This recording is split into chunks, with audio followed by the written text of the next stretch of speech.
on 2024.32.10, and the FSD version is 12.5.4.1. Okay, that's the one I'm waiting for next, is the .1. I think they made some changes in the entertainment side of things, but because I didn't notice much difference in the driving.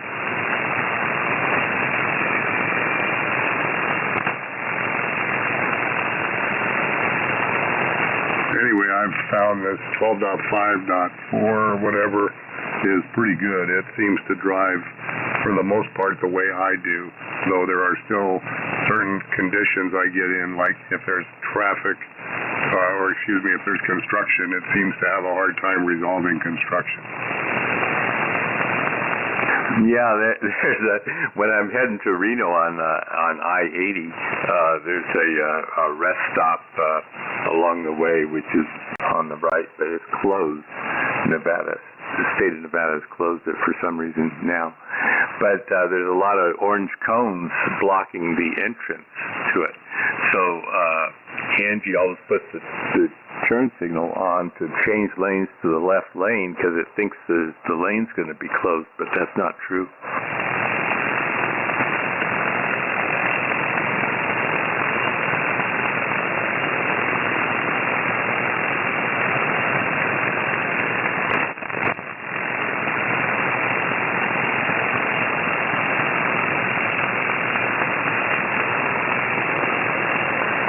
I'm just sending my doctor a message, which he may or may not agree to, but I'm asking him for some Valium or something for a sleep aid for these long flights. Oh, yeah, that's next week, right? You're leaving? Correct. Yeah, next week. So, interestingly, I had a prescription for Valium from the dentist when we went to Japan, and I used it on the trip home, and I was out and woke up like, I don't know, 4 or 5 hours I slept on the flight. When I got up, we were almost home. It was pretty damn good. So we're going to be on a business class on this trip, so it'd be nice if I could just take something and be on it. Yeah, so that helps with jet lag too. When you arrive at your destination, you're okay? Doubt that. I don't know. But at least while I'm on the flight, I can fall asleep. I generally have a hard time falling asleep on airplanes. Now, it might be easier because we're in business class and you can actually lie down in these little cubbies, supposed to be. And so it might be pretty nice, and then I won't be as uncomfortable. But in general, I just don't relax well on an airplane.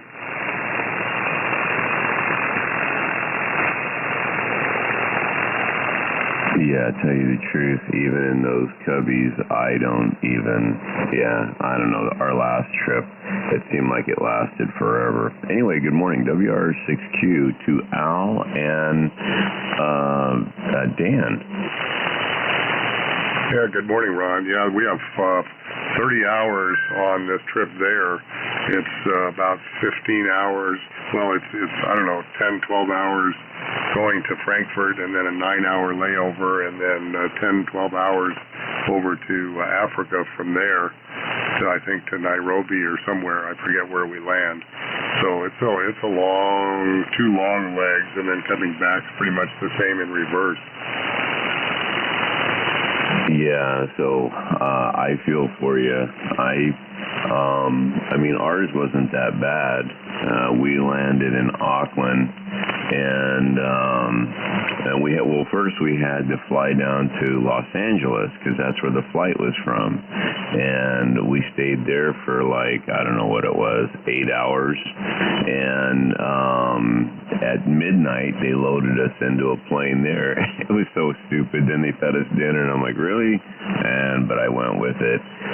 But yeah, it wasn't as bad going, but coming back, I just thought that freaking thing was never gonna land. Oh boy, that was straight through to Auckland? Oh, I'm sorry, what? straight, no stops all the way to New Zealand? Yeah, correct. As I think it was we did really good time. It was only like 12 hours or something. Yeah, that's a long one. Let's see, which was our longest flight? I know the Japan flight was pretty long, but it seems like we were on one that was longer than that.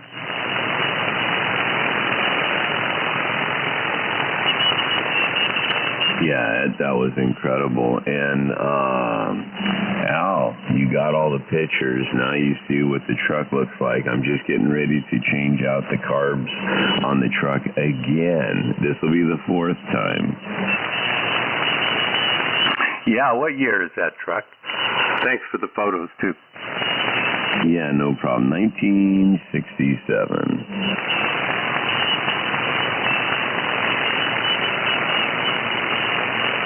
Yeah, I was guessing it was 1960s somewhere. What are you doing to the truck? Are you just working on that beyond the carburetors, or just as it is? Well, I have some future mods for it, but basically, yeah, that thing has been gone through. It's got disc brakes all the way around. It's bagged all the way around. It's got a hydraulic clutch, and what else?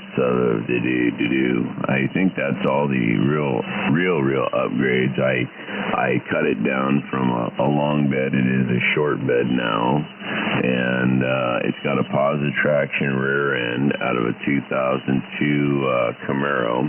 But that's what I might be changing, because I've got some antique rims. They're American Racing, I believe. So they're 10-inch, and so I'm thinking about putting a shortened rear end into it and redoing the whole the rear end to it. But yeah, just so I can put some mags on it, give it that 70s look. Oh, okay. Did you do anything to the engine? You saw the second pictures I sent, right? Because I sent you one where it's in the garage at Folsom, and there's no blower sticking out of the hood. The second one I gave you, it shows you the blower or supercharger sticking out of the hood. But yeah, that motor is somewhat built for forced induction. So it's got a 671 supercharger on top, and right now I'm running two 750 CFM carburetors on it. Oh yeah, I see the picture. I wasn't paying attention. Yeah, I see it now.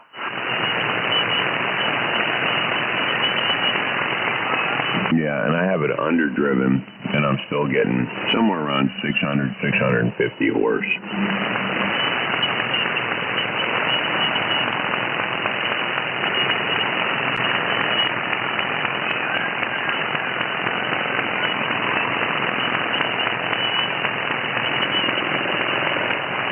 But it would be interesting if I put some 12-inch tires on it, and because it'll really hook up.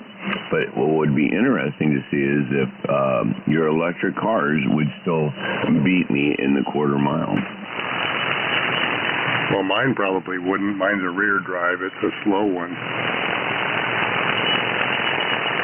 Yeah, it's the amount of torque, though, immediate torque, that is mind-blowing. So I would just, I wouldn't be surprised, to tell you the truth. Good morning. Well, my car is supposed to be somewhere around 5.6 seconds or 5.8 seconds, depending on where you read 0 to 60 time. But I know that once you get past 60, the acceleration sort of backs off a little bit. So I don't know what it is in a quarter mile. I don't know what Al's is, but the current Model 3 Performance dual motor does quarter mile in the 10s and like a 2.90 to 60, and it's designed to pull all the way to the end of a quarter mile with good pulling power. So that one probably beat you. Yeah, I think you guys doubled for a second there, but I got everything you said, Dan. Was that you, Al? No, it's Andy. Good morning, Andy. WV6CLS, good morning. Okay, Andy, good morning. And we're almost there, so WR6Q.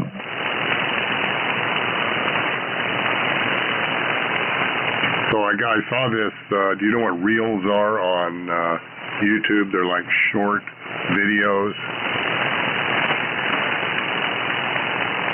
Yes. Yes. Okay. So this one is how rich people think. There's a kid from Saudi Arabia, and his father sends him to college in Germany. And he bought him a nice mansion in the richest part of town. Bought him what the heck is this thing? It's like a G-Wagon, but it's a Barabas version of it. G900 Force, a Manso Tempesta or something. I don't even know. A Mansory Tempesta and a Bentley for cars. So thinking that it wasn't too ostentatious because it didn't give him any servants in the house. So at the end of this explanation, the kid is texting his father and telling his father how nice it is there. He says, "Father, I know you're busy and I shall not bother you, but I need to get this off my mind. Berlin is very beautiful and the people are very kind. However, I feel shy when I arrive at the university in my Merc, while my great professors and other students arrive by train." And so, what he's meaning is he's showing up in this flashy car, and all those people are pretty poor. And so on his phone, it says, all of a sudden it says, here's a deposit of $30 million into your bank account. And the father answers, "Why are you letting me know so late? I have sent you $30 million. Buy yourself a train, my son, and stop embarrassing our family in front of foreigners." Right on.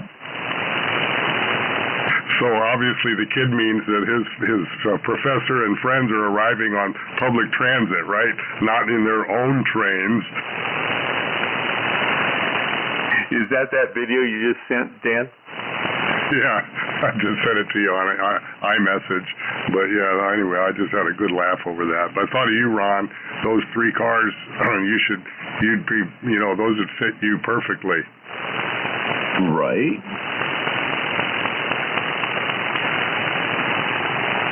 I just want to know if the father of that kid is accepting any kids for adoption, because I want to be adopted.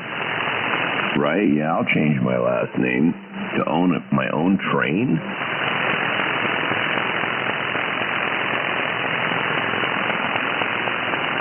Yeah, imagine if $30 million was the amount of the coins you found in the couch cushions.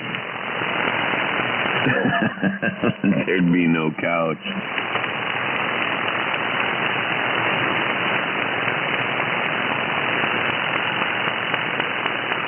But yeah, when we were in Monte Carlo, I was kind of blown away because there's kids that are 24, 25 years old pulling up in Ferraris that I'd never even seen before. In fact, I'm just starting to see those on the streets here now, but that was in 2015. Yeah, so pretty incredible. A lot of money over there, too.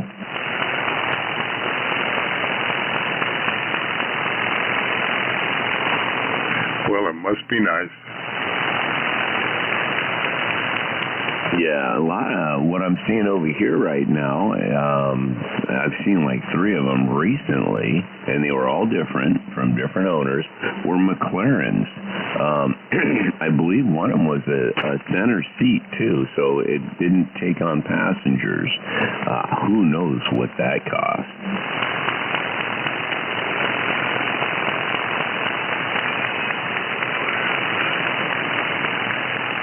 I've heard of McLaren, but I don't know anything about it.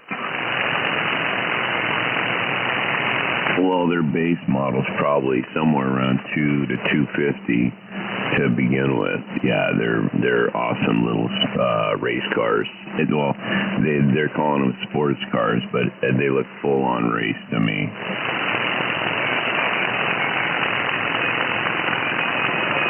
Yeah, 250,000. That's just barely a supercar.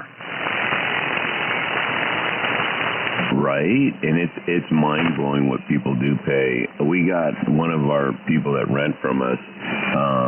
They rent a small warehouse from us, and I had to go inside and check out the fire stuff. So I've got a key and all that. And there's like, I don't know, 5 or 10 of those G-Wagons in there, and I'm like, I think they're ugly, but whatever. I don't even know what those go for. Yeah, well, I can tell you how much they go for. They go for the price of if you have to ask, you can't afford one. Right on. WB6CLS. Of course you have to ask. You have to know how many zeros you put down on the check that you just wrote for one.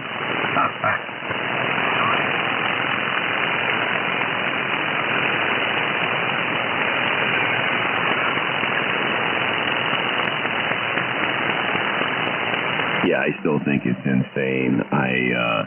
I know that there are people out there that just they don't have to pay attention to anything. You know, the money is so abundant. It would be just bizarre, but whatever. You know, I don't know. I don't think they're happy, right? Oh yeah, those kind of people look absolutely miserable to me. I remember reading an article about a guy who dropped $10,000 to install a stereo in a Volvo convertible. And I wouldn't mind putting my name on a check for something like that, but I'd much prefer to be putting my name on the back of the check.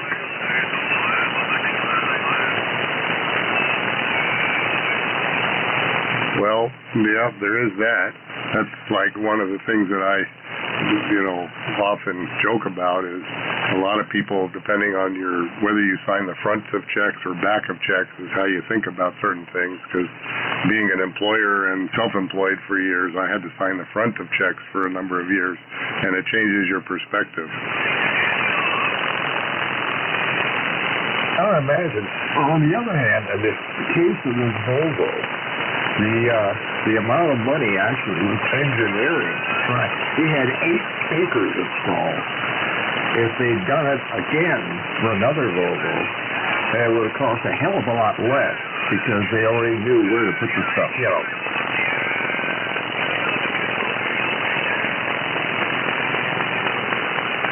So do I have it? No. Right on.